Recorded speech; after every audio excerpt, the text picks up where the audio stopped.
평안이 우리 심정에 함께 하시기를 주의 이름으로 축복합니다. 2019년도 어느덧 6개월을 은혜 중에 살았습니다. 오늘이 마지막 날입니다. 그리고 다섯째 주일로서 우리 가족이 함께 모여서 하나님께 예배를 드리고 있습니다. 하나님이 마지막 때 세우신 계획 중에 하나는 당신의 택한 백성들에게 축복을 흘러보내시는데 그 축복의 그 저수지가 어디냐? 교회입니다. 하나님이 교회 공동체를 통해서 당신의 택한 백성들에게 은혜 주시고 복 주시기를 기뻐하십니다. 오늘도 성전에 올라와 예배드리는 우리 성산의 우리 어린이부터 우리 장년들에 이르기까지 성삼위 하나님이 교회를 통해서 주시는 축복이 우리 심령 개인과 우리 가정의 자녀들과 또 여러분의 일터와 사업장에, 그리고 지금 시간적으로 보니까 우리 우리 나라와 미국 대통령이 정상회담을 하고 있는 시간인데 그 은혜가 이 나라와 민족 가운데도 풍성히 흘러가는 귀한 은혜가 있기를 다시 한번 주의 이름으로 축복합니다.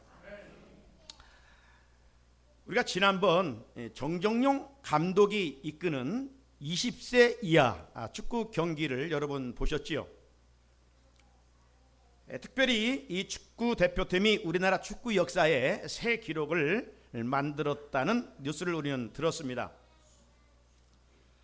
20세 이하 축구 대표팀이 준결승에 올라간 것은 1983년 이후 36년 만이라고 합니다. 지난번 준결승을 앞두고 정 감독은 에콰도르전에서 승리를 위해서 후반전에 승부수를 띄웠다고 합니다. 그래서 주력 공격수 모두를 선발 라인업에서 제외하고 일단 전반전에 잘 버텨서 후반에 이들을 투입함으로 경기에서 승리를 가져오겠다는 작전을 세웠습니다.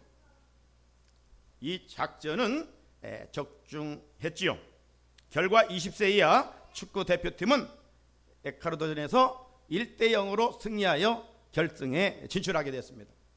지지난주 주일이었지요. 새벽 3시 30분 우크라이나와 결승을 했는데 아쉽게도 2대1로 패배해 준우승을 차지한 것을 우리는 알고 있습니다. 여러분, 스포츠 경기뿐만 아니라 우리 인생도 그렇습니다. 전반전에 아쉽고 부족한 부분이 뒤돌아볼 때 분명 있지요. 하지만 포기하기에는 너무 이르다는 것입니다. 왜? 후반전이 아직도 남아 있기 때문입니다. 지금 우리는 100세 시대를 살아가고 있습니다. 100세 시대를 살아간다면 인생의 전반기는 50까지입니다. 이제 후반기는 60부터 시작이 되는 거예요. 20년, 30년 전만 해도 60이라는 인생은 이제 고위를 앞둔 10년 전인데 벌써 노인 취급을 받고 있는 시대입니다. 여러분, 세계에서 지금 노인의 나이는 65세까지 청장년입니다. 그러므로 내 나이 6호선 5번 출구 6호선 5번 출구가 뭔지 알아요? 65세 65세 이건 청년의 시대를 살아가고 있는 거예요. 인생 후반기에 지금 초반을 살아가고 있는 거예요. 그러니 이제까지의 삶이 어렵고 힘들었다라고 쉽게 포기하면 안 된다는 것입니다. 축구 경기로 말하면 전반전에 몇 점을 넣었어야 되는데 몇 점을 넣기는커녕 상대방에게 지금 몇 점을 먹힌 그런 상황일 수도 있어요. 그래서 그 상황 때문에 절망할 수도 있고요. 그 아픔 때문에 포기하려고 하는 마음도 우리 안에 있게 되겠지요. 하지만 전반전이 끝났을 뿐입니다. 아직도 후반전이 남아있어요. 얼마든지 만회할 수 있다 이 말이죠. 그렇기에 오늘 찬양대가 찬양한 것처럼 주님이 주시는 평안을 가지고 누리는 사람들은 두려워하거나 무서워할 수가 없어요. 포기하거나 낙심과 절망은 금물인 것이죠. 사랑하는 성산의 성도 여러분, 우리는 육신에 속한 사람들이 아니에요. 우리는 하늘에 속한 사람들이고 성령의 사람들이에요. 하나님은 성령을 통해서 당신의 택한 자들에게 어떤 은혜를 주신다고 말씀하셨습니까? 우리 자녀들이 장래일을 말하고 늙은이들이 꿈을 꾸고 젊은이들이 이상을 볼 것이라고 말씀을 하셨어요. 이처럼 우리가 믿는 하나님은 우리에게 때마다 시마다 꿈과 비전을 허락해 주시는 것입니다. 세상 사람들이 볼 수 없는 것을 보게 하시고 세상 사람들이 들을 수 없는 것을 듣게 하시면서 인생을 멋지게 그려 나가십니다. 그러므로 어떤 상황 속에서도 우리가 낙심해서는 안 돼요. 전방에 살아오면서 그 어떤 아픔 때문에 지금 낙심하고 아파하고 괴로워하는 그런 성도는 안 계시는지요? 내 마음과 시선이 문제와 고난에 집중된다면 점점점 있었던 소망마저 잃어버릴 수밖에 없습니다. 그럴수록 우리는 믿음의 주 온전케 하신 예수를 바라봐야 되고 여호와를 앙망할 수 있어야 하는 것입니다. 여호와를 앙망하는 자에게 새 힘을 주신다라고 말씀하셨어요. 그러므로 여러분 힘든 상황 속에서 원망과 불평이 내뱉기 전에 우리는 하나님께 이렇게 찬양할 수 있어야 합니다. 괴로울 때 주님의 얼굴 보라, 평화의 주님 바라보아라. 세상에서 시달린 친구들아, 외로의 주님 바라보아라. 할렐루야. 그러면 그때 내 모든 염려 주께서 해결해 주시고 또 슬플 때 우리가 주님의 얼굴을 바라봄으로 사랑의 주님 안식 주리라 말씀하셨습니다. 괴롭고 힘들 때 땅을 바라보면 절망입니다. 괴롭고 힘들 때 주님을 바라보면 소망의 빛이 비춰지는 거예요. 문제의 해결점이 시작되는 거예요. 여러분, 비온 후 하늘을 보면 아름다운 빨주노초 파남보에 무지개가 나타나듯이 전능하신 하나님을 믿음으로 바라볼 때 내 인생이 아름답게 펼쳐지는 것입니다. 그러므로 금년 남은 후반기 내 삶이 잘 되기 위해서는 환경을 바라보지 말고 아픔에 시선이 머물지 말고 우리 주님, 우리 하나님을 믿음으로 바라볼 수 있기를 주의 이름으로 축복합니다. 영적인 일에 더 부유할 수 있기를 바랍니다. 그러면 하나님께서 은혜의 은혜를, 복의 복을 더하여 주실 줄로 믿습니다. 오늘 본문의 주인공은 요셉입니다. 요셉은 야곱의 12아들 중에서 11번째로 태어났습니다. 아버지 야곱은 12아들 중에서도 11번째 아들, 사랑하는 아내를 통해서 낳은 이 요셉을 남달리 사랑을 했어요. 그래서 형들에게 입히지 않았던 채색 옷도 입혔습니다. 어떻게 보면 좋은 교육 방법은 아니었지요. 왜냐하면 편애였기 때문에 자녀들을 똑같이 사랑해야 될 텐데 그러지를 못했어요. 이러니까 형들이 11번째 동생 요셉을 미워하고 시기했습니다. 그러던 어느 날 이제 들녘에서 요셉을 만나서 어떻게 합니까? 죽이기로 했다가 죽이지는 않고 마틴 미디안 장사들이 지나갈 때 그 장사들에게 팔아버렸어요. 온 20에. 그런데 하나님의 은혜는 요셉을 결코 떠나지를 않았어요. 그래서 요셉이 애굽으로 노예로 팔려갔는데 어떤 집에 가게 됩니까? 임금의 바로왕의 은총을 입고 살아가고 있는 보디발이라고 하는 집에 팔려가게 됩니다. 여러분, 17세 이 요셉이 노예로 팔려갔다는 것은 소망이 없어요. 어찌 보면 그 인생 끝나는 거예요. 얼마든지 자신도 그런 생각 속에 갇혀 살 수밖에 없어요. 그런데 요셉은 그러지를 않았어요.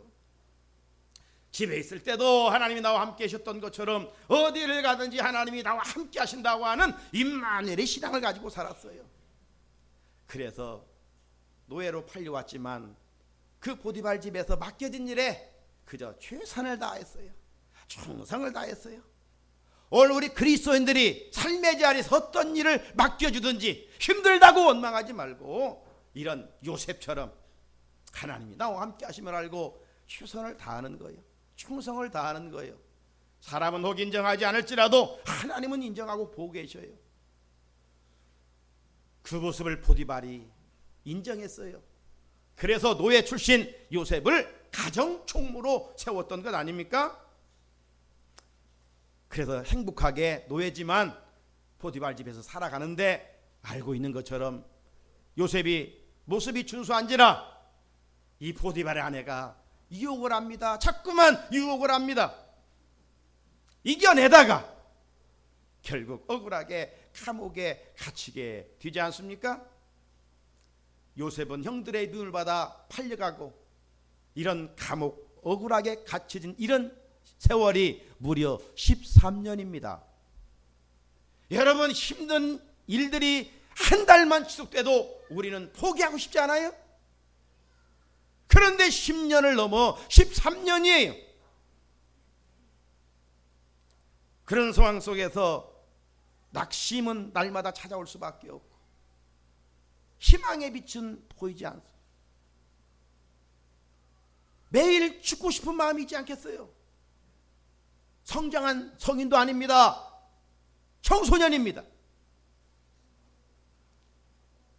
이런 마음도 가질 수 있지 않겠어요? 그래, 내가 지금 형편은 이러지만 내가 나중에 성공하게 된다면, 만약 그럴 가능성도 보이지 않지만 내가 복수할 날이 있을 거야. 복수의 칼을 품고 자랄 수도 있었어요. 그런데 요셉은 이런 나쁜 감정들과 싸워서 이겨냈어요. 힘들다고 낙심하거나 죽으려는 자살할 마음도 없었어요. 자기를 기롭게 한 형들에 대한 악한 감정도 없었고 보디발 아내를 어떻게 하겠다는 그런 감정도 더더욱 없었어요. 원수 갚을 생각으로 살지 않았다 이 말이에요. 자기의 맡겨진 일에만 최선을 다하며 하루하루를 살아갔어요. 무엇이 요셉으로 하여금 그런 삶을 살아갈 수 있게 하였는가? 다른 게 없어요. 하나님 앞에서 살았고 하루하루 하나님을 의식하며 살았고, 사람은 나를 이면할지라도 하나님은 나와 함께 하심을 믿었기 때문입니다. 하나님이 나와 함께 하십니다. 그러니 보디발의 집이 요셉이 손대는 것마다 잘 됐어요. 그래서 38절을 읽어보면 그 흔적을 찾아볼 수가 있는데, 38절 같이 읽어봅니다. 시작. 바로가 그의 모든 신하들에게 이르되 이와 같이 하나님의 영에 감동된 사람을 우리가 어찌 찾을 수 있으려 하고. 아멘. 요셉은 노예의 삶을 살아갔지만 영적으로는 부유했습니다. 환경적으로는 어려웠지만 믿음으로는 부유했습니다. 하나님의 영에 감동된 사람이었어요. 그러니 자기 생각대로 살지 아니하고 악을 선으로 이기면서 믿음의 선한 싸움을 싸워 갔을 수 있었던 것이지요. 사랑하는 성도 여러분, 우리는 그리스도인들입니다. 주님을 따르는 사람들입니다. 우리는 악한 영에 임재하지 아니하고 하나님의 영 성령의 사람들입니다. 이 말은 무슨 말입니까? 우리가 살아가면서 원치 않은 억울함을 당할 때 내 성질대로 내 마음대로 살지 않겠다는 고백입니다. 내 마음대로 내 성질대로 미움과 감정과 원수 갖는 마음을 갖고 살면 상대방이 망하기 전에 내가 먼저 망하는 거예요.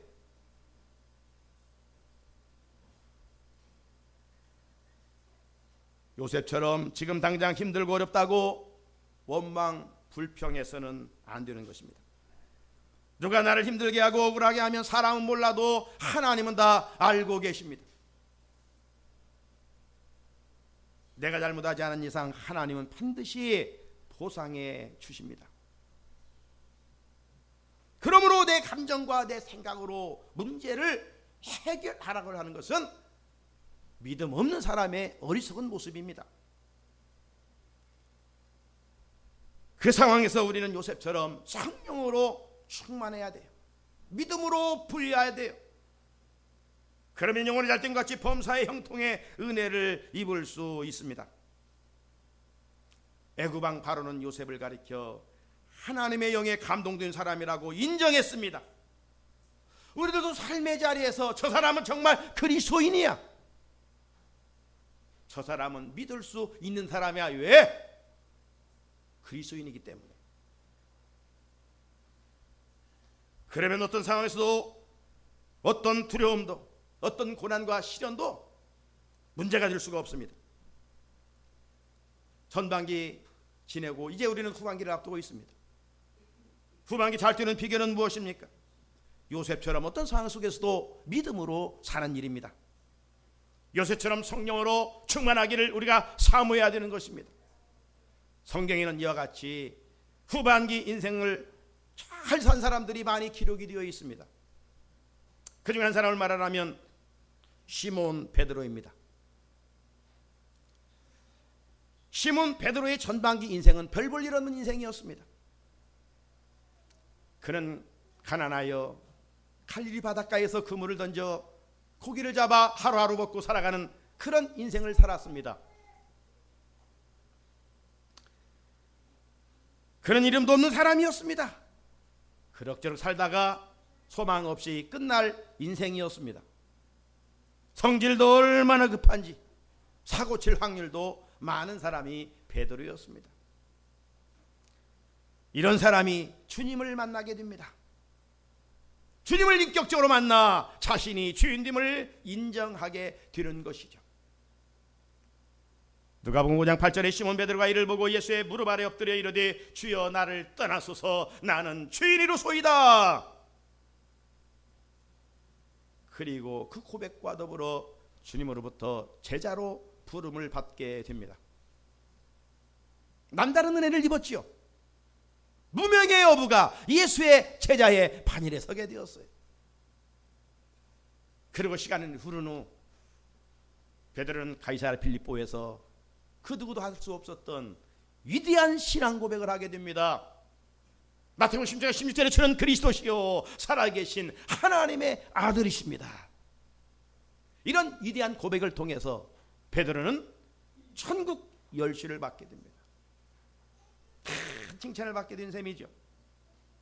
그리고 주님은 베드로의 신앙 고백 위에 주님의 교회를 세우게 되었던 것입니다. 그리고 마침내 베드로는 주님을 위해서 순교의 제물로 드려지지요. 인생 전반기와는 완전 다른 삶을 베드로는 살아갈 수가 있었습니다. 무엇이 그 인생을 그렇게 역전시켰습니까? 인격적으로 주님을 만났기 때문입니다. 또 한 사람, 바울의 원래 이름은 사울입니다. 사울은 바리새인이요 율법주의자였습니다. 성경이 말하는 율법주의자란 율법의 정신은 없이 율법의 껍데기만 붙들고 살아가는 자를 말합니다. 율법의 근본 정신이 무엇입니까? 사랑입니다. 사랑입니다. 그런데 사울과 더불어 당시 바리새인과 서기관들에게는 사랑이 없었습니다. 대신 다른 사람을 비난하고 정죄하였습니다. 여러분, 우리도 은혜 받지 못하고 율법에 얽매여 믿음 생활을 하면 마음에 기쁨이 없습니다. 내 자신이 주인님을 인정하지 않습니다. 그리고 다른 사람의 작은 티가 태산처럼 크게 보이면서 비난하고 정죄하게 됩니다. 그래서 맨날 누구는 틀렸고 누구는 잘못됐다고 하면서 스스로 하나님의 자리에서 다른 사람을 심판하는 또 하나의 죄를 짓게 되는 것이지요. 우리는 믿음 생활에서 이것을 경계해야 됩니다. 따라서 우리 그리스도인은 내 힘으로 살아가는 존재가 아니라 날마다 위로부터 주시는 하나님의 은혜를 공급받고 살아야 됩니다. 그래야 주님의 제자답게 서로 사랑하며 살아갈 수가 있습니다. 그리고 인생을 멋지게 그려 나갈 수가 있습니다. 후반기 인생을 더 복되게 살아갈 수가 있습니다. 만약 바울이 율법주의에 묶여 끝까지 살았다면 허무하게 끝났을 것입니다. 그런데 그가 다메섹 도상에서 부활하신 예수를 인격적으로 만나게 됩니다. 여기부터 사울의 인생은 달라집니다. 어떻게 달라집니까? 사울이었을 때는요, 세상적으로 화려했습니다. 자랑할 것도 너무나 많았습니다. 그런데 예수를 만난 후 그는 세상적으로는 오히려 가난하게 되었고 영적으로는 부유하게 되었습니다. 우리들이 예수를 믿는다는 것은, 예수를 믿고 복받았다는 것은 세상적으로 화려하게 되는 것을 결코 말하지 않습니다. 어찌 보면 예수를 믿을수록 세상에서는 가난할 수도 있습니다. 무명해질 수도 있습니다. 비참해질 수도 있습니다. 왜? 누가 알아주지도 않고, 누가 박수 쳐주지도 않고, 누가 대접해 주지도 않기 때문입니다. 부활하신 예수를 만난 바울은 오히려 예수님 때문에 환난과 핍박을 더 많이 받아야 했기 때문입니다. 그렇다고 여러분, 바울이 불행했습니까? 어디 서신을 읽어보면 바울의 불행한 흔적을 찾아볼 수 있습니까? 전혀 찾아볼 수가 없습니다.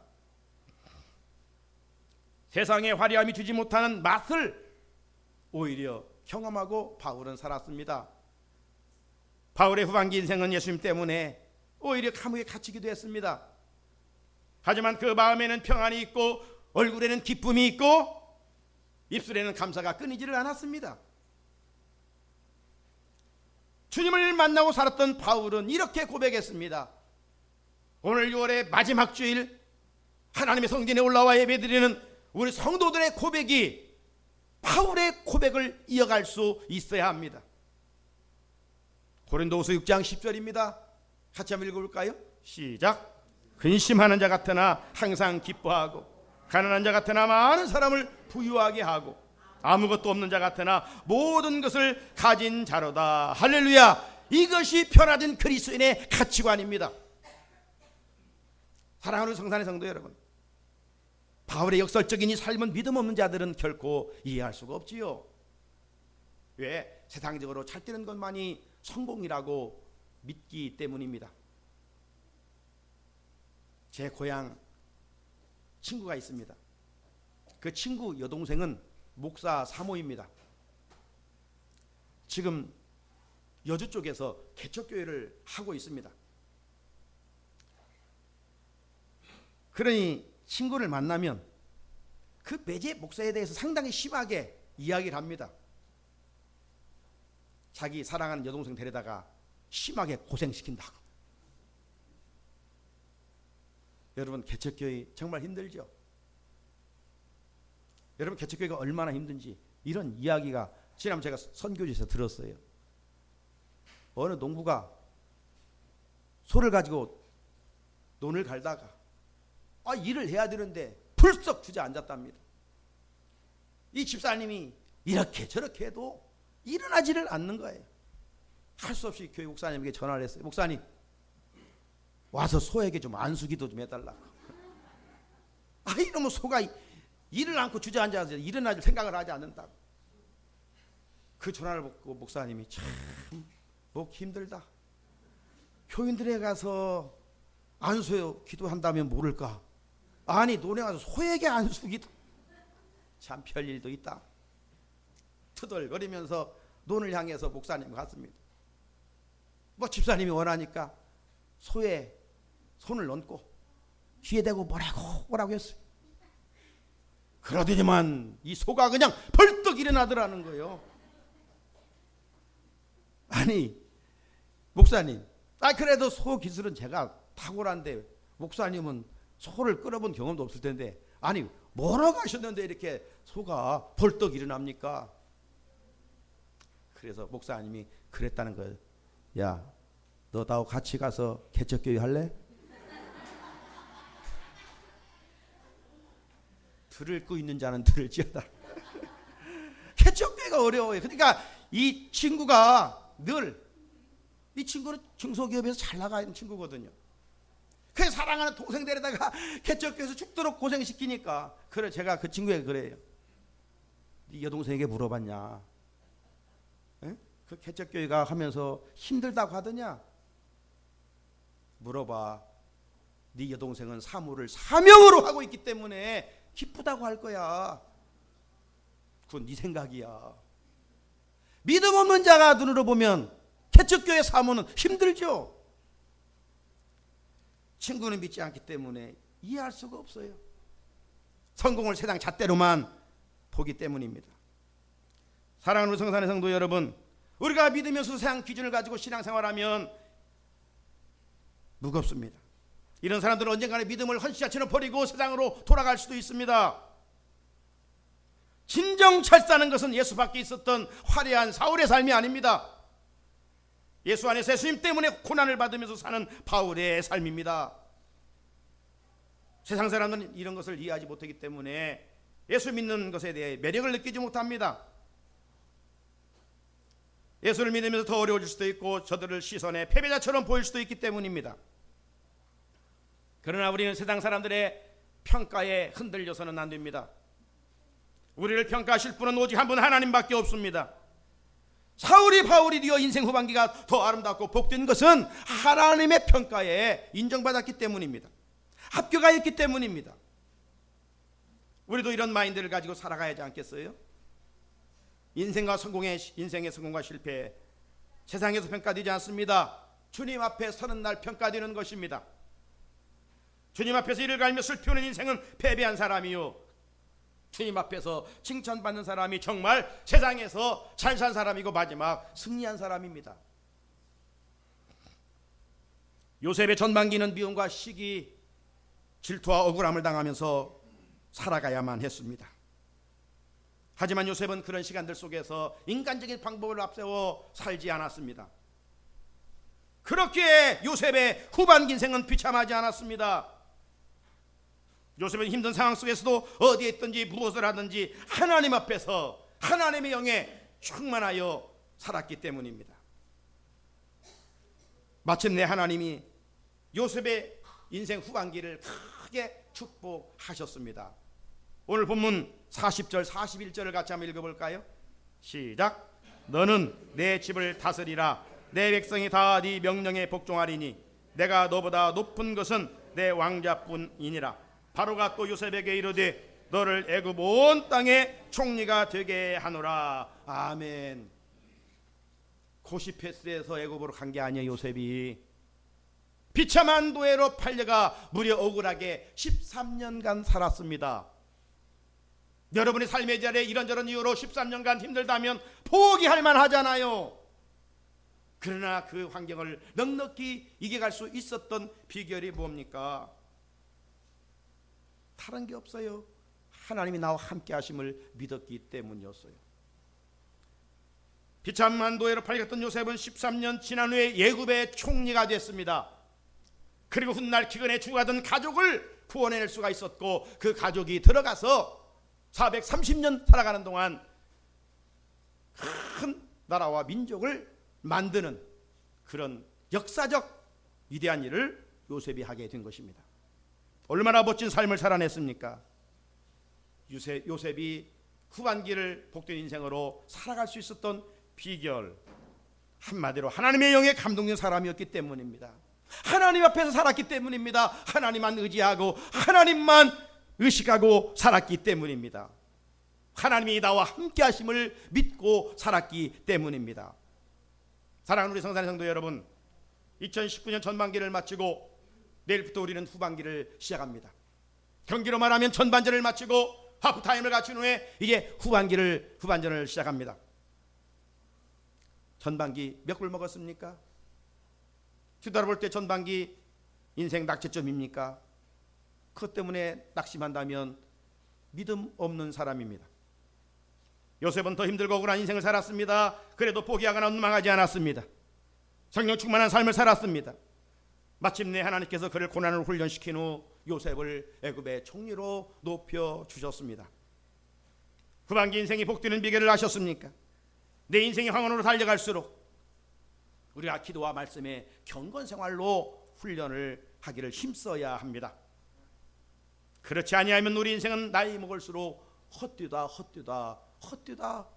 허무한 인생을 경험할 수밖에 없습니다. 요셉처럼 순간순간 하나님을 의지하는 법을 배워가시기를 주의 이름으로 축복합니다. 하나님을 가까이 하는 좋은 습관을 가지고 살아갈 수 있기를 주님의 이름으로 축복합니다. 그러면 여러분의 인생과 여러분의 가정과 여러분의 자녀들을 하나님께서 후반기 책임져 주실 줄로 믿습니다. 이 은혜가 오늘도 하나님께 예배하는 우리 모두에게 임하기를 주님의 이름으로 축복합니다. 우리 같이 주신 말씀 붙들고 하나님, 그렇습니다.